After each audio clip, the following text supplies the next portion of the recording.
వందనాలు. మీ అందరికీ వందనాలు. చర్చికి పోతున్నారా? మంచిగా ప్రార్థన చేస్తున్నారా?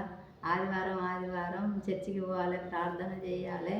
సమస్యలు వస్తానే కానీ ఊరుకోకూడదు. సమస్యలు వచ్చినప్పుడే ఎక్కువ ప్రార్థన చేయాలి.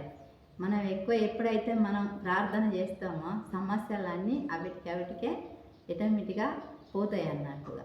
అయ్యో సమస్యలు ఉన్నాయి కదా, అయ్యో పోతలేవు కదా అని మాకు సుత సమస్యలు వస్తాయి. మా గురించి మీరు సుత ప్రార్థన చేయరు, మీ గురించి మేము సుత ప్రార్థన చేస్తాం.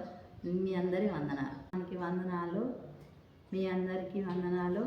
చర్చికి పోతున్నారా? మంచిగా ప్రార్థన చేస్తున్నారా? ఆదివారం చర్చికి పోవాలి, ప్రార్థన చేయాలి.